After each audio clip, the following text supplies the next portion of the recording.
Assalamualaikum warahmatullahi wabarakatuh. Nama saya Subhan Kamal, NPM 0441194330.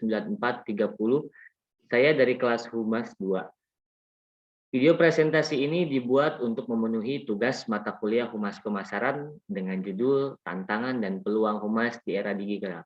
Oke, langsung saja kita ke definisi Humas. Humas kependekan dari hubungan masyarakat. Hal ini seringkali disederhanakan sebagai sebuah terjemahan dalam istilah public relation atau PR. Sebagai ilmu pengetahuan, PR masih sangat relatif baru bagi masyarakat Indonesia. PR sendiri merupakan gabungan dari berbagai ilmu dan termasuk dalam jajaran ilmu-ilmu sosial, sama seperti halnya ilmu politik, ekonomi, sejarah, psikologi, sosiologi, komunikasi, dan lain-lain. Kemudian tahun ini PR merupakan pendapatan yang sangat strategis menggunakan konsep-konsep komunikasi di masa yang akan datang. Diperkirakan akan mengalami pertumbuhan yang luar biasa. Pemerintah mempekerjakan di bidang komunikasi ditempatkan di United States Information Agency.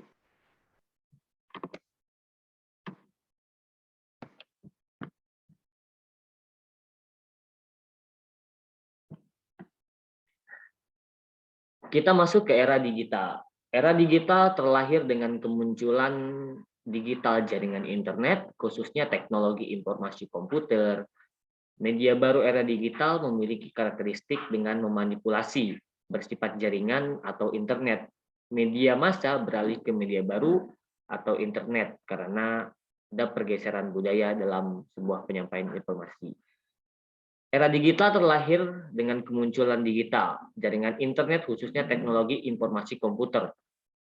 Media baru era digital memiliki karakteristik dapat dimanipulasi bersifat jaringan atau internet. Media massa beralih ke media baru atau internet karena ada pergeseran budaya dalam sebuah penyampaian informasi. Kemampuan media era digital ini lebih memudahkan masyarakat dalam menerima informasi lebih cepat. Kita masuk ke slide berikutnya, ada tren era digital. Manusia telah dimudahkan dalam melakukan akses terhadap informasi melalui banyak cara, serta dapat menikmati fasilitas dari teknologi digital dengan bebas. Namun, dampak negatif muncul pula sebagai ancaman. Tindakan kejahatan mudah terfasilitasi. Game online dapat merusak mental generasi muda, itu jelas ya. Pornografi dan pelanggaran hak cipta mudah dilakukan dan lain-lain.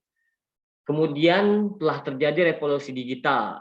Revolusi digital ini kira-kira pada tahun 1980 dengan perubahan teknologi mekanik dan analog ke teknologi digital dan terus berkembang hingga hari ini. Kita masuk ke slide berikutnya. Masih tentang tren era digital, pengembangan berbagai aplikasi merebak seiring produksinya mendekatkan diri pada kehidupan manusia yang ditujukan demi kemudahan dan kenyamanan penggunanya.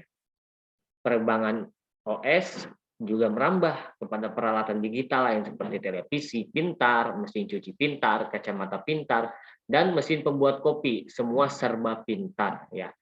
Kemudian kemudahan dalam mendapatkan berbagai informasi dipicu oleh kehadiran internet yang telah mengubah segalanya. Mesin pencari atau searching engine seperti macam Google atau ensiklopedia online seperti Wikipedia memudahkan seorang mencari informasi apapun dalam waktu singkat. Kita masuk ke perkembangan era digital di Indonesia. Telah banyak perkembangan era digital di Indonesia termasuk di media massa Indonesia. Media massa Indonesia ini merubah dalam menyampaikan informasi. Media online atau internet di era sekarang ini menggeserkan media massa konvensional. Namun, budaya digital masyarakat Indonesia sangat cepat menerima perkembangan teknologi tersebut. Dilihat secara global, Indonesia masuk ke dalam masuk ke dalam budaya digital yang dibutuhkan dalam mencapai pertumbuhan yang positif sesuai kemajuan zaman itu sendiri diharapkan mampu memberikan keadilan besar dalam kemajuan negara. Ada beberapa dampak positif di era digital. Salah satunya informasi yang dibutuhkan dapat lebih cepat dan lebih mudah mengaksesnya. Kemudian tumbuhnya inovasi dari berbagai bidang. yang berorientasi pada teknologi digital yang memudahkan masyarakat memproses dalam pekerjaan kita. Ada lagi munculnya media bahasa berbasis digital, khususnya media elektronik sebagai sumber pengetahuan dan informasi masyarakat. Meningkatnya kualitas sumber daya manusia itu jelas karena era digital memanfaatkan teknologi informasi dan komunikasi. Ada lagi munculnya berbagai sumber belajar seperti perpustakaan online, media belajar online, diskusi online, dan dapat meningkatkan kualitas pendidikan. Munculnya e-bisnis seperti toko online yang menyediakan berbagai macam barang kebutuhan dan memudahkan untuk mendapatkannya.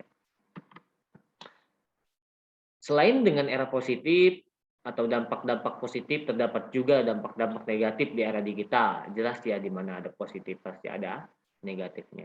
Kemudian dampak negatif di era digital bisa kita lihat seperti ancaman pelanggaran hak kekayaan intelektual atau haki karena akses data yang mudah menyebabkan orang plagiaritas atau akan melakukan kecurangan. Ancaman terjadinya pikiran pintas di mana anak-anak seperti terlatih untuk berpikir pendek dan kurang berorientasi. Ancaman dan penyalahgunaan pengetahuan untuk melakukan tindak pidana seperti menerobos sistem perbankan dan lain-lain.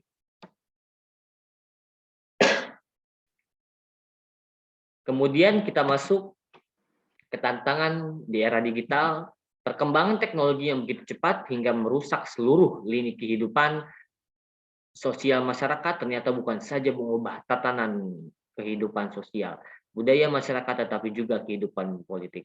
Kecanggihan teknologi yang dikembangkan oleh manusia benar-benar dimanfaatkan oleh para politisi yang ingin meraih simpati, empati oleh masyarakat luas untuk menaikkan elektabilitas dan popularitas dalam dilakukan dengan fasilitas digital seperti salah satunya smartphone sekarang dengan sediakan fitur aplikasi.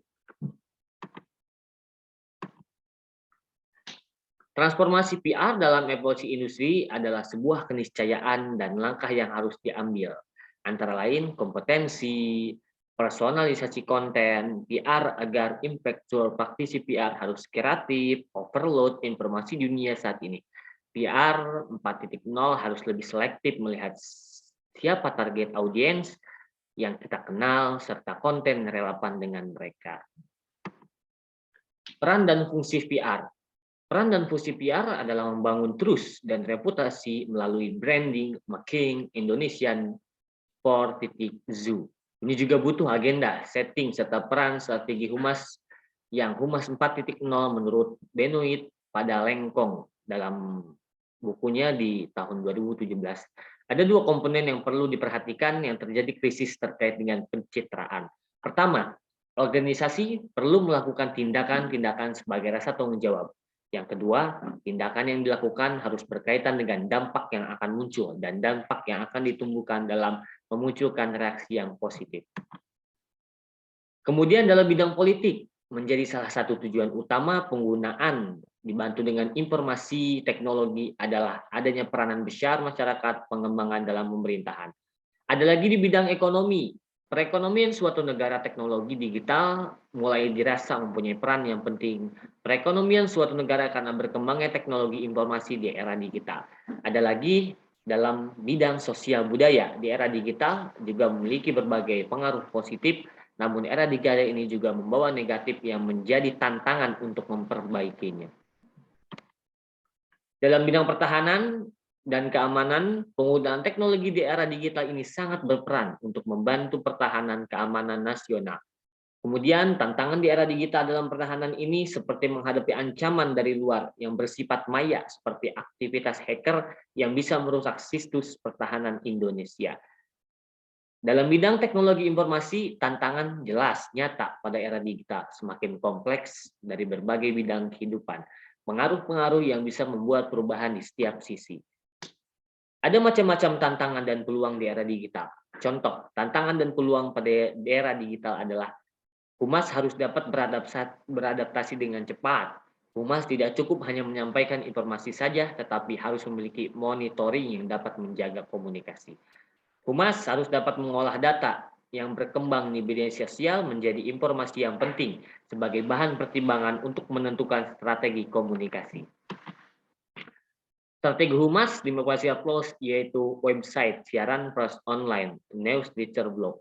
Sosial media menjadi hal yang sangat penting untuk dikuasai oleh praktisi PR di Indonesia. Teknologi informasi memiliki kemampuan untuk membangun secara dramatis. Humas harus selalu bersikap dengan segala kemungkinan dalam perubahan era digital. Humas juga harus memantau dan menganalisa respon publik terhadap kebijakan lembaga agar potensi konflik tidak dapat diatasi dengan sejak dini.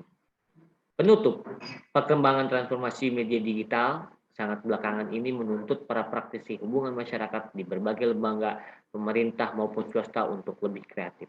Konsep ini menjadi alat kunci untuk berbagai strategi pembangunan nasional yang menjadi perspektif yang paling banyak digunakan terkait perkembangan teknologi. Perkembangan ini menjadi masif setelah penemuan komputer pribadi atau sistem yang dirancang dan diorganisasikan secara otomatis dan menyimpan data input, prosesnya menghasilkan output bahwa kendali instruksi elektronik yang tersimpan di memori yang dapat memanipulasi data dengan cepat dan tepat. Di antara manfaat atau dampak positif dari kemajuan teknologi adalah memudahkan masyarakat untuk berkomunikasi lebih cepat untuk mendapatkan informasi yang akurat itu terbaru saat ini melalui internet. Dalam ekonomi perekonomian suatu negara, teknologi digital mulai dirasa memiliki peran penting dalam perekonomian suatu negara karena dengan berkembangnya teknologi informasi di era digital, perekonomian suatu negara mulai berubah yang cukup signifikan. Dalam positif, namun era digital juga membawa dampak negatif yang menjadi tantangan untuk memperbaiki. Terima kasih. Cukup sekian. Wassalamualaikum warahmatullahi wabarakatuh.